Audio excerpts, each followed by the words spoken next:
নমস্কার বন্ধুরা, শুক্লা ডেলি কিচেনে আপনাদের সবাইকে স্বাগত। আজকে আমি বানাতে চলেছি রুই মাছ দিয়ে আলু কপির ঝোল। দেখো, তার জন্য আমি প্রথমে কড়াইটা বসিয়ে দিয়েছিলাম। কড়াইটা আমার এখন গরম হয়ে গেছে, তার জন্য আমি তেল ঢেলে দিচ্ছি।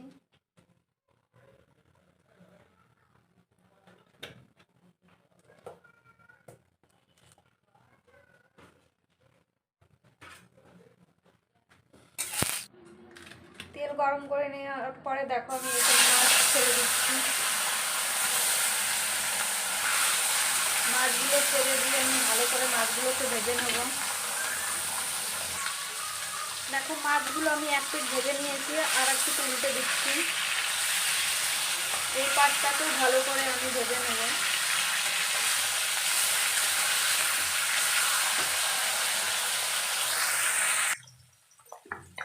মাছগুলো আমার ভাজা হয়ে গেছে। দেখো, আমি এপাশ এপাশ করে মাছগুলোকে লাল লাল করে ভেজে নিয়েছি।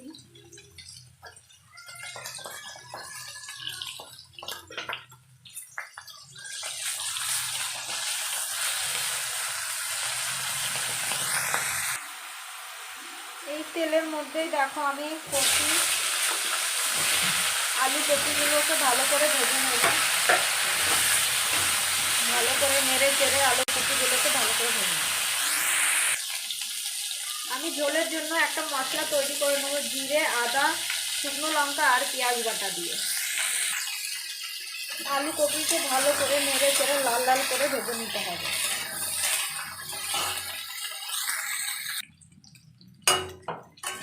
আলু কপিটাকে ভাজতে ভাজতে আমি এর মধ্যে একটু নুনও দিয়ে দিব।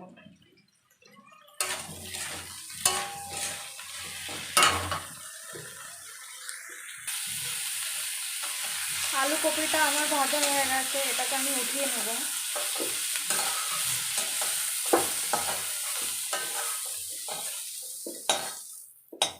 এর মধ্যে একটু তেল দিয়ে দেবো।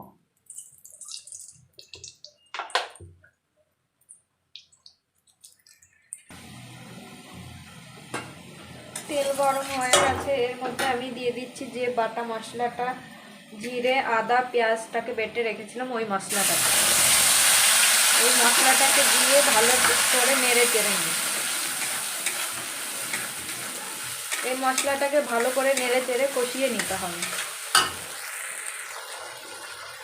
মশলাটাকে ভালো করে নেড়ে চেড়ে কষিয়ে নিতে হবে।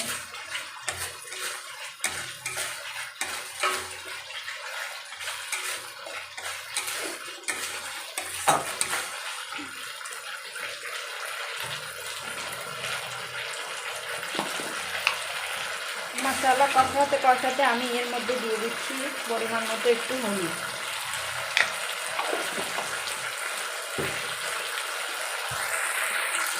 হলুদ দিয়ে ভালো করে মশলাটাকে নেড়ে চেড়ে দিতে হবে।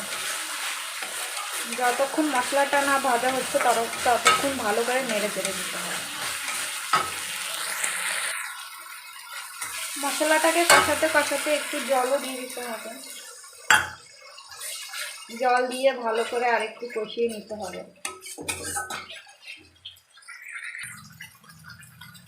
মশলাটাকে দেখো আমি 5 থেকে 7 মিনিট ভালো করে ভেজে নিয়েছি। দেখো, মশলা থেকে তেল ছেড়ে দিয়েছে। এখন দিয়ে আলু আর কপিটা আমি ভেজে রেখেছিলাম, ওটাও এর সঙ্গে দিয়ে একটু নেড়ে চেড়ে নিব।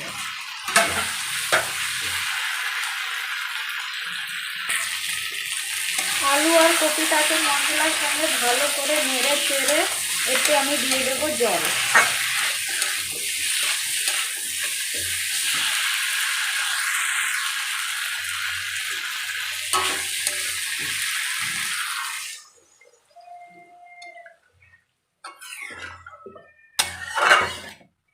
এতে আমি পরিমাণ মতো জল দিয়ে সবজিটাকে এখন চাপা দিয়ে ঢেকে রেখে দেবো 10 মিনিট।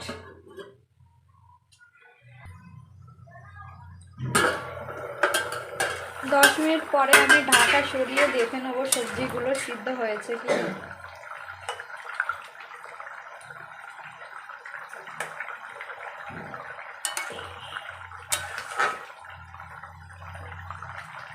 আলু আর কপিটা সিদ্ধ হয়ে গেছে, আমি এখন ঝোলটাকে ঢেলে নেব। ঝোলটাকে আমি একটা বাটিতে ঢেলে নিয়েছি।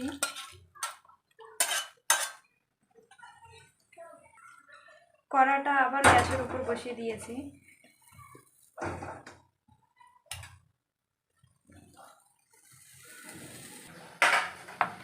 কড়াইটা গরম করে আমি একটু এর মধ্যে দিয়ে দিচ্ছি সর্ষের তেল।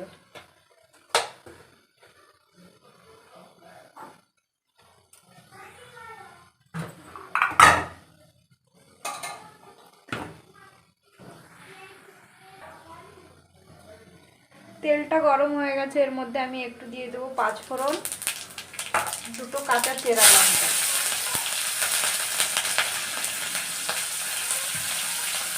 যে ঝোলটা আমি ঢেলে রেখেছিলাম বাটিতে ওটা আমি দিয়ে দেবো কড়ার মধ্যে।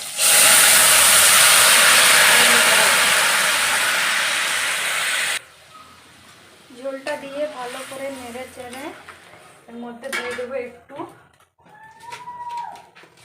নুন। যেহেতু আমি কপি ভাজার সময় একটু নুন দিয়েছিলাম, তাই আর একটু নুন দিয়ে দিলাম। নুন দিয়ে ভালো করে নেড়ে চেড়ে ঝোলটাকে ফুটিয়ে নিতে হবে।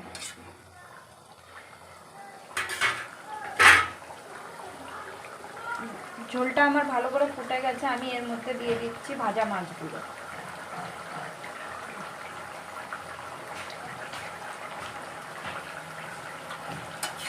ভাজা মাছগুলো দিয়ে ভালো করে নেড়ে চেড়ে আমি ওপর থেকে দিয়ে দিচ্ছি একটু টমেটো। যে টমেটোটা আমি কেটে রেখেছিলাম সেটা ওপর থেকে দিয়ে দিচ্ছি। টমেটোটা পরে দিলে মাছের ঝোলের টেস্টটা একটু বেশি ভালো হয়।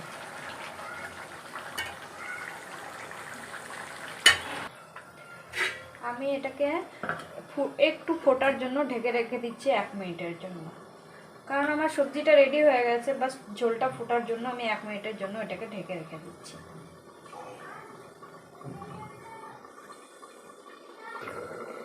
1 মিনিট পরে ঢাকাটা সরিয়ে দেখব ঝোলটা আমার ফুটে গেছে, বেশ ভালো করে হয়ে গেছে, সব সবজিগুলো সিদ্ধ হয়ে গেছে।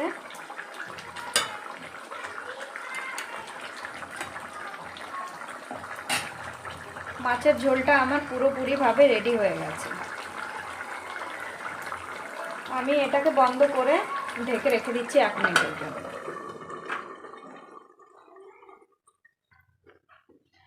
1 মিনিট পরে ঢাকাটা সরিয়ে দেখছি আমার মাছের ঝোল একদম পুরোপুরিভাবে রেডি হয়ে গেছে।